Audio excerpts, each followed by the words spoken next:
What is going on, New York Giant fans? Welcome back to another video. If you guys haven't already, please hit that like button, comment, and subscribe. Turn on post notifications so you know when live stream pops or drops. Appreciate y'all coming back.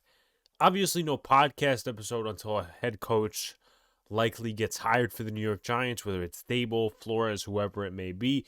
It could be Dan Quinn for all we know. But with that being said, I'd rather just do these individual head coaching profiles rather than cram it all in one podcast and limit the information that I give you guys. With that being said, however, candidate number two, profile number two, is going to be Lou Anarumo. Fun fact, spoiler, my Brian Dable one will come out later in the day. With that being said, let's actually get to Lou Anarumo, the current defensive coordinator of the Cincinnati Bengals. He actually was a Giants coach at a time, not a head coach, not anything super major, but he was the defensive backs coach for a year before leaving for the defensive coordinator job in 2019. We'll get into all of it. We'll talk about thoughts at the end because, as I have done with head coaching candidates, I've contacted a content creator or two from that specific community. Like I did with Brian Flores, I contacted Bobby Melendez.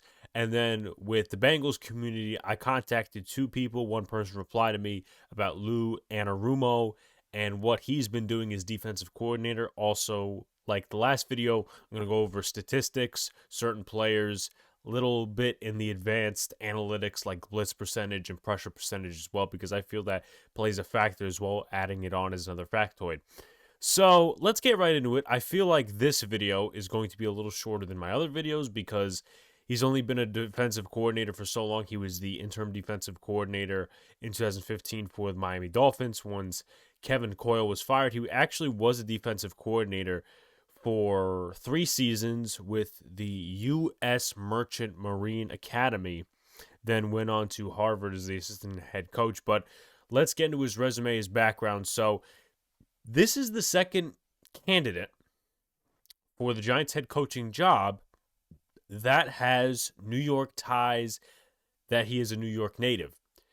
Brian Flores was born in Brooklyn. Lou Anarumo born in Staten Island. A lot of people actually dislike Staten Island. But with that being said, he attended Wagner College.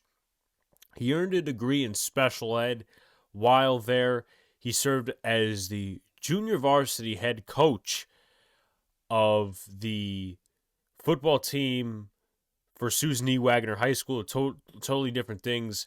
One is the college Wagner, and then there's also the Wagner High School. So there's that. But with that being said, let's run down the list. He's been a coach really since 1989.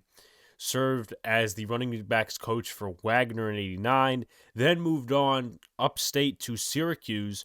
Was a graduate assistant and assistant defensive backs coach, so he really is invested in the secondary. He had that job until 1991, until 92 through 94, where he was the defensive coordinator for the U.S. Merchant Marine Academy, and he was also the defensive backs coach. With that being said, in 1995, he moved on to be the assistant head coach, defensive backs coach, and special teams coach. That's a lot of duties right there for Harvard from 1995 to 2000. Then went on to coach Marshall, their defensive backs unit, from 2001 to 2003. Was the defensive backs coach for Purdue from 2004 to 2011. So that's probably his longest tenure. Then he finally reached the NFL level with the Miami Dolphins. I believe it was Joe Philbin, the current offensive line coach for the Dallas Cowboys, the former head coach of the Dolphins, who later got fired. But with that being said, he also was the interim head coach after McCarthy was fired in Green Bay. So those two obviously met up for the Cowboys job in 2020 when they were doing the coaching staff hirings. But with that being said, he was the defensive backs coach for the Dolphins from 2012 to 2017. He was the interim defensive coordinator in 2015. We'll pull a little bit of factoids and stats out of that, not too much because that was 2015. I'm not also pulling stats out of my ass from 1992 to 1994. That's not happening. Sorry. I really can't see how that relates to today. He probably has evolved as a defensive coordinator. With that being said, after 2017, he did spend a couple of years, obviously, in those years in Miami, with two different coaching staffs, the Adam Gase coaching staff towards the end and the Joe Philbin staff to start. But he moved on to the New York Giants in 2018 under Pat Shurmur, under James Bettcher as the defensive backs coach. Then he left and took the role and has been there ever since Cincinnati Bengals as the defensive coordinator. So let's get into a couple of basic things. Let me pull up my document. Obviously, I already read the resume. So I'm going to start 2015 when he was temporarily hired as the defensive coordinator. So Kevin Coyle was fired after 4 weeks. The Denver Broncos. The Miami Dolphins had a 1-3 record. Here are some of the stats for those 4 games, and I'll talk about what some of the players thought of Kevin Coyle and his scheme, and a little bit into why he was fired. Not too much, though. So, points per game, 25.2. Not great. And I have some rankings here based on articles, from articles. So, shout outs to Bleacher Report and a couple others, because obviously it's harder to do the math and harder to get specific timeline stats like, oh, for the first 4 weeks, he has this many passing yards, or just using that as an example, right? So in terms of yards per game, they gave up 399.5 yards per game within the first 4 weeks on average. That ranked 30th in the league. Passing defense wasn't bad. It was middle of the pack, 15th overall. Then in terms of run defense, they were horrible. They were absolutely horrible. They were 32nd, 160.5 yards allowed per game. I'm just going to pull up something really quickly. I just want to pull up some stats from the Miami Dolphins team. I apologize for the interruption. With that being said, they also had 3 interceptions in 4 games, 1 sack only in 4 games, and a -3 turnover differential. So, obviously, that can be taken both ways, defensively and offensively. That can mean your defense is really not creating any turnovers. And Ryan Tannehill, at least from what I was reading, did have a fumbling problem that season. And also interceptions and stuff like that. I'm not going to go into Tannehill, obviously, because it doesn't really impact Lou Anarumo and the way he coordinated his defense. Obviously, I'm not going to pull up the advanced metrics for 2015 because Pro Football Reference really doesn't go into that stuff. They started keeping track of that stuff in around 2018, so you'll get that for 19, 20, and 21. But also a fun fact for Kevin Coyle, in his defense, the first 4 games, 37 first quarter points. So in some of those games, the game was over before it even started. Not great, but when he took over, points per game, 24 on average, 368.3 yards per game, and that was slightly better. Not so much better, but slightly better, about 30 yards per game better. 257 yards per game given up in the passing game. So that was a little bit more than what Kevin Coyle's defense allowed in the first 4 games. Then rushing defense, they got tremendously better. 123 yards per game allowed on the ground compared to the 160.5 for the first 4 games. Turnover differential +1. 10 interceptions in 12 games and 30 sacks in 12 games compared to the 1 in 4 games. So they improved in some categories statistically. They did not in some other stats and other areas of the football. But some stats leaders, just to go out there and point it out. Their leading tackler was Rashad Jones. The second leading tackler was former Giant linebacker Kelvin Shepard. Third leading tackler was Michael Thomas, another former Giant. Leading sacker was Olivier Vernon, former Giant as well, so a lot of former Giants on that team. But 7.5 sacks he had that year. The Giants also faced Miami Dolphins that year. Just as a fun fact, I thought I'd include it in there. In terms of interceptions, Rashad Jones was the leading interceptor, if you want to call it that. Brent Grimes was second in interceptions on the team with 4. And then forced fumbles, if you want to include, Cameron Wake had 7 sacks and 4 forced fumbles. Derek Shelby also had 2 forced fumbles. But with that being said, overall, just want to take a look real quickly and see where the Dolphins finished around in the defensive area, combining the two tenures of Kevin Coyle and Lou Anarumo as the defensive coordinator.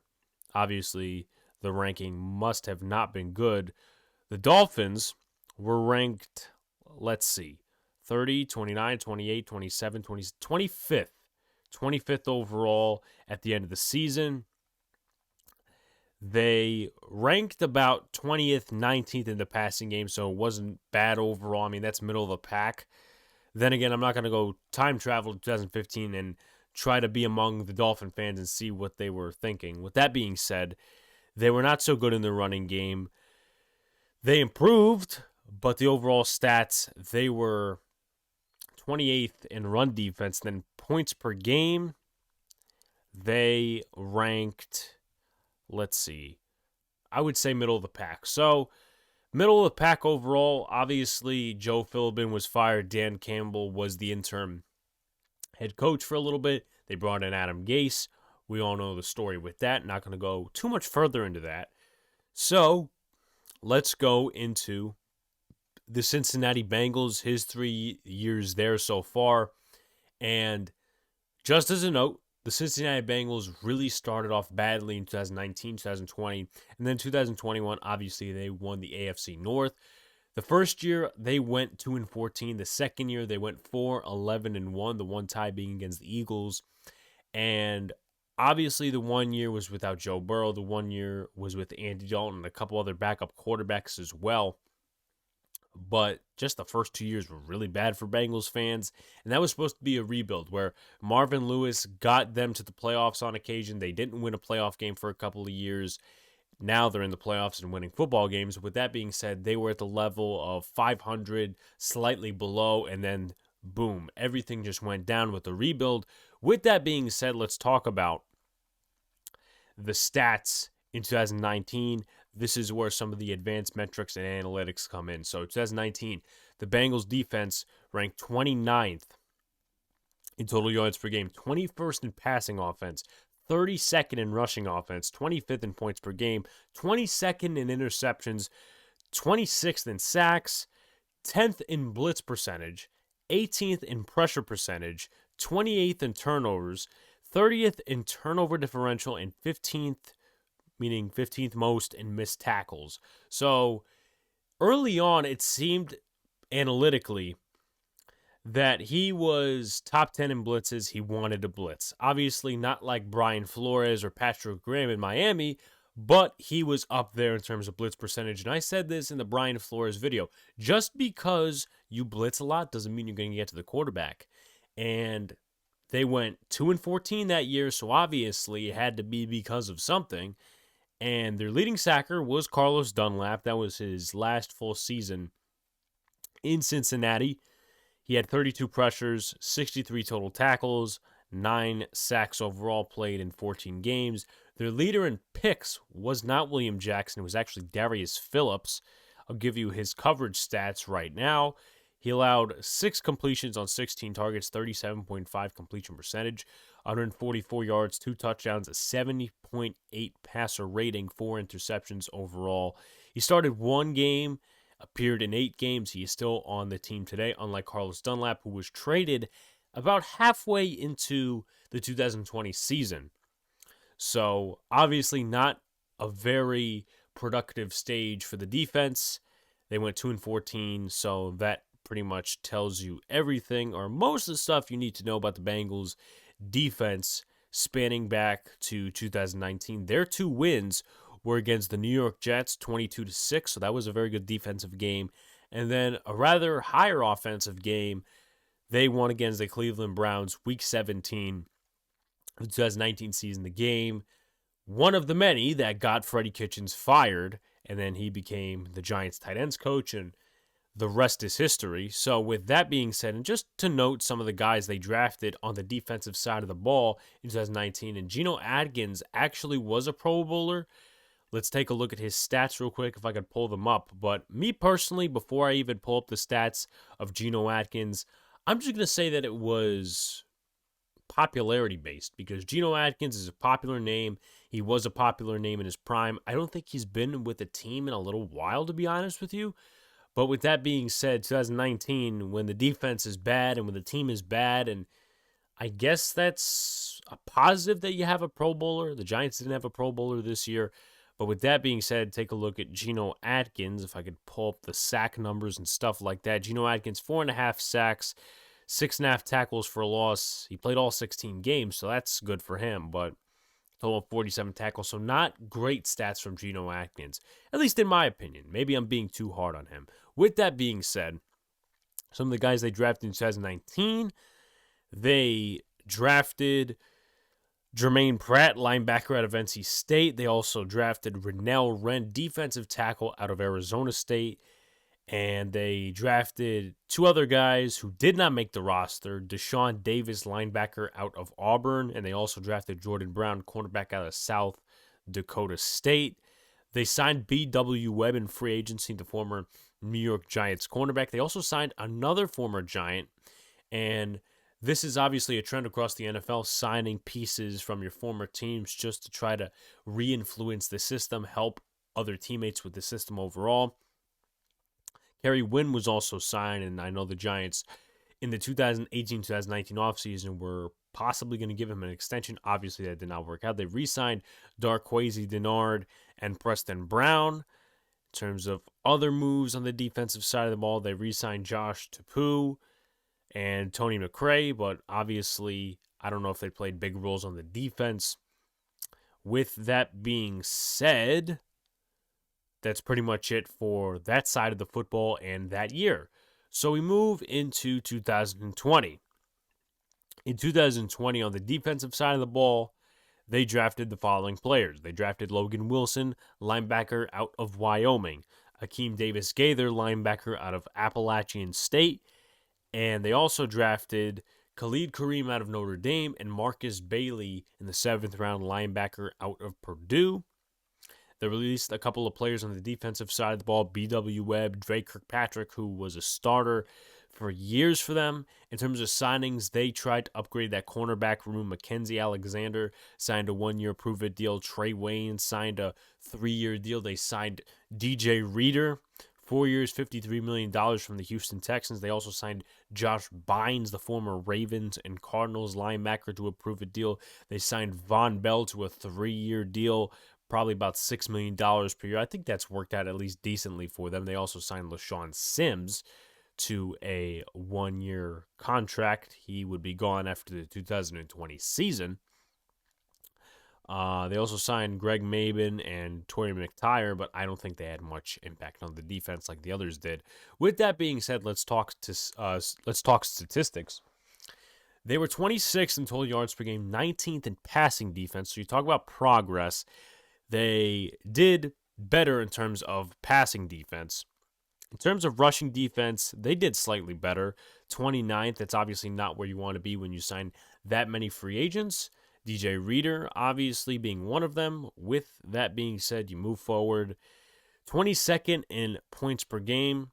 That's slightly better, so slightly better in terms of the basic statistics. 19th in interceptions, 32nd in sacks, not really an area you want to be in, and that comes from releasing Geno Atkins. That also comes from trading Carlos Dunlap to the Seattle Seahawks. 15th in blitz percentage, so he toned down the blitzing a bit, but still they could not get to the quarterback. Obviously 32nd in sacks, 30th in pressure percentage, 16th most in missed tackles, 25th in turnover differential, and 27th in turnovers. Talk about the leader in sacks. They really didn't have a number one guy at least in my opinion. Now, Carl Lawson can qualify to be that number one guy if you talk about 2020, but he didn't really put up the numbers, in my opinion. He obviously signed a big fat contract with the New York Jets the next year, but he had 5.5 sacks, 44 total pressures, 36 tackles overall, started 11 of the 16 games he appeared in. Then you take a look at the leader in interceptions, Jesse Bates. He had 3 interceptions, if I didn't mention that already. Gave up 25 receptions, 25 receptions. I can't talk today. 25 receptions on 46 targets, a 54.3 completion percentage, 317 yards, 3 touchdowns, 70.7 passer rating, a total of 1 pressure, and 109 total tackles. So he had a good year. I'm going to check if he made the Pro Bowl. He did not, which honestly was surprising because I think 2020, in my opinion, I don't have a full view on it like Bengals fans who watch every single game of every single season. I thought he should have been a Pro Bowl. That's my opinion. But some other stats just to pull out right out of the way. Obviously, I'm on the wrong page here. So let me skip a year to 2020. Some basic stats. Sam Hubbard was the second leader in sacks. He had 2 sacks, so it was a little bit of sack by committee, but at the same time, they were not getting to the quarterback, so that obviously didn't help. With that being said, I believe they run a 4-3 system because Sam Hubbard is a defensive end. He would be an outside linebacker in a 3-4 system, which I think they ran in Miami. I'm not too sure. I'm pretty sure, though. But with that being said, let's move on to 2021, where they obviously are having their best year. In the draft, they took the following players. They took Joseph Asai, who unfortunately had a season-ending injury in the preseason, and that was the end for him. They drafted Cameron Sample out of Tulane. They drafted Tyler Shelvin, defensive tackle, out of LSU. They also drafted defensive end Wyatt Hubert from Kansas State. Any free agent signings you want to know about? Obviously, there's a couple that really impact the defense. Kayvon Frazier, that's a 1-year deal. Ricardo Allen, 1-year deal. Eli Apple, 1-year deal. He is playing decent for them. I mean, there's a lot of videos of him being burnt, but statistically, he's not too bad. He's not, oh my God, he's Kevin King 2020 bad. But with that being said, there are a lot of more impactful free agent signings. Trey Hendrickson, he was a big impact and still is a big impact for them right now. Chidobe Awuzie, their first cornerback, he's been solid this season statistically. Mike Hilton from the Steelers, been mainly their slot corner, actually had a pick 6 against his former quarterback, his former teammate, also known as Big Ben Roethlisberger. And then Larry Ogunjobi, they stole him from the Browns on a 1-year contract. I believe he broke his foot. If that's the injury, once again, shout-outs to him. Hope he gets better. But with that being said, it was, in the regular season, improvement on the defensive side of the ball. And obviously, some of the stats can be skewed. They don't tell the whole story. I'll get into a content creator's remarks because, as I said, usually when I do these whole head coaching profiles, I try to ask a perspective of a Bengals fan, and obviously this person came through and talked about it a little bit. So with that being said, statistically, they ranked 18th in total yards per game, 26th in passing offense, so that's not great statistically. 5th in rushing defense. If I said passing offense, I meant passing defense. 17th in points per game, 19th in interceptions, 12th in sacks, 26th in blitz percentage. They really didn't blitz a lot, but they did get to the quarterback more than they did the first 2 years. 15th in pressure percentage, 19th most missed tackles, 25th in turnover differential, and 27th in turnovers. So they didn't really create a lot of turnovers, but with that being said, they did get to the quarterback more, and who helped? Trey Hendrickson did. I feel, just based off a casual opinion, he brought out the true potential in Sam Hubbard because I would say the first 2 years of Anarumo, Hubbard wasn't really getting to the quarterback as much. This year, I believe he had 7 sacks plus anything in the postseason. With that being said, Hendrickson had half a sack more in the regular season than he did a year ago with the New Orleans Saints. A total of 45 pressures, 14 sacks, 34 total tackles. Started 14 of the 16 games he appeared in. Leader in interceptions, Logan Wilson. 100 total tackles, a sack, a quarterback hit, 5 tackles for loss, 1 forced fumble, 4 pass deflections, 4 interceptions, 31 return yards, and then 13 games started in the 13 games he appeared in. Some stats in terms of cornerbacks because I wanted to go a little more in depth.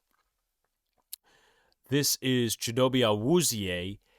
He gave up, and this is regular season, of course, 53 receptions on 91 targets, 2 interceptions, started 14 games, 58.2 completion percentage, 494 yards, 3 touchdowns, 75.1 passer rating. So he's obviously playing at a good level for them. In terms of passer rating, he's been statistically good in the prior 3 years. I think he's been good for them statistically. Once again, I don't watch the film. I don't do that stuff. You guys know me. So he's been good for them. Eli Apple, we love to laugh at Eli Apple and all that stuff. But with that being said, he's been a decent corner for them. He was signed to a 1-year deal. He's not supposed to be, this Pro Bowl corner, stuff like that. No. The Bengals cornerback room, I think early was dealing with some injuries, and Eli Apple stepped into the corner 2 mold. I think Trey Waynes was injured. I don't know if he still is at the moment. But they had a couple injuries, and that's when Eli Apple stepped in.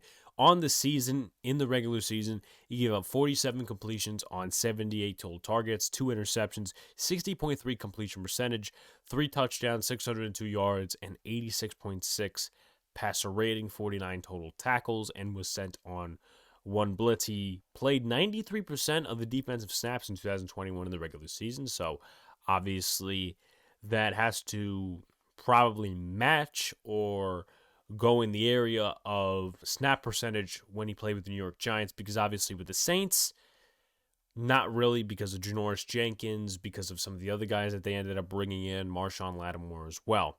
So, for the final thing before I get to my final thoughts, I said I contacted a Bengals content creator, and here's what he said. I want to shout out him real quick.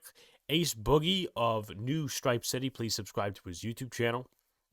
I asked him, listen, obviously the Bengals defense looks really good this year. Looks better than in years prior, but the stats don't look so good. So here's what he said. I would not say they were bad at all. 42 sacks up from the 15 last season. They're not a bad unit at all. Stats don't tell an accurate story. Most of the games, the offense was not consistent and kept the defense on the field and put them in bad situations from turnovers. The run defense is top 5. The defense was bad in 2020, not in 2021. Lou Anarumo, he's made Eli Apple and Chidobe Awuzie way better. Not surprised we locked up the Titans at all. So their first game was not so defensive heavy. They did a good job scoring touchdowns, taking advantage of mistakes made by the Las Vegas Raiders. And then the next game they played this past weekend against the Tennessee Titans, that was more defense-oriented, where Joe Burrow was sacked 9 times, but he still got up. He still won them the football game. Meanwhile, Ryan Tannehill threw 3 interceptions, and the defense also got a sack as well. So they really made things tough for him. Good job by Lou Anarumo. With that being said, where do I put Lou Anarumo on my list of head coaching candidates? I'm going to take a sip real quick. Personally, I would be very weirded out. My honest opinion. I would be very weirded out if he was hired as the head coach. I would be surprised. I wouldn't be happy with it. Lou Anarumo has 1 proven year as a defensive coordinator. And I don't think he has enough experience. He's very young. At least middle-aged, maybe. Because he's 55 years old, born in 1966, and he's been a coach since 1989. So yes, that is experience. But with that being said, I would like somewhat of an established coordinator compared to a coach who's been a defensive coordinator in a total of 5 years combined, and has had one successful year. So maybe in the future, if he does better with the Cincinnati Bengals and has the same success he's having this year, and if the Giants are still going through a head coaching carousel, maybe the Giants hire him. I thought it was weird that they actually asked the Bengals if they could interview him, because he was the defensive backs coach for a team under a coaching staff that really didn't have much success, that really didn't have a good reputation either. But overall, with that being said, I really wouldn't take Lou Anarumo as a defensive coordinator. I wouldn't take him as a head coach. I would give him more time as a defensive coordinator. And obviously, yes, he's had success with the Bengals this year, but that's 1 year. That's 1 year. And I feel like there's a lot of other candidates in front of him that could do better. Could Anarumo go to another team, interview for them, and get the head coaching job and be successful? Yes. But as of right now, I just feel like he does not have the resume. I don't think he's qualified enough to become the head coach of the New York Giants. Maybe a small-time job for Jacksonville or some other team. And I don't mean to rip on Anarumo, but with that being said, I just feel like Brian Dable, Brian Flores, Dan Quinn to some extent, and that's saying something, they are somewhat more qualified on their resume to become the next New York Giants head coach compared to Lou Anarumo. With that being said, guys, like, comment, and subscribe, turn on post notifications so you know when a live stream pops or a video drops. Appreciate y'all coming back. I know this was a shorter video. Obviously, no podcast episodes in terms of Big Blue in the Bronx till a head coach gets hired. Hopefully get a couple more of these out before a head coach gets hired, because it feels like that process is speeding up a little bit. And then we'll get to podcasting and we'll find out what to do afterwards, because there's going to be offensive coordinator situations, who's going to be filling in that position, defensive coordinator, stuff like that. There's a lot to come, obviously, after the hiring of the head coach, whoever it may be. Boys in the Big Apple tonight at 8:10 p.m. Eastern Standard Time. Snacks will be joining us. Snacks from Bleeding Blue, Justin Pennick's good friend. And also, just as an announcement, as of right now, we are streaming the next game. I believe it is against the Miami Heat on Wednesday night. So be sure to tune in to that one. Clutch B-Ball will be joining us for another great live stream. With that being said, guys, please give me some feedback. I want to learn a little bit. I want to reconstruct this a little bit in terms of the head coaching profiles. If you guys obviously approve of it, say you approve, say I'm doing enough research. If not, obviously you feel to give some constructive criticism and feedback. So peace out, guys. See you later. Stay cool.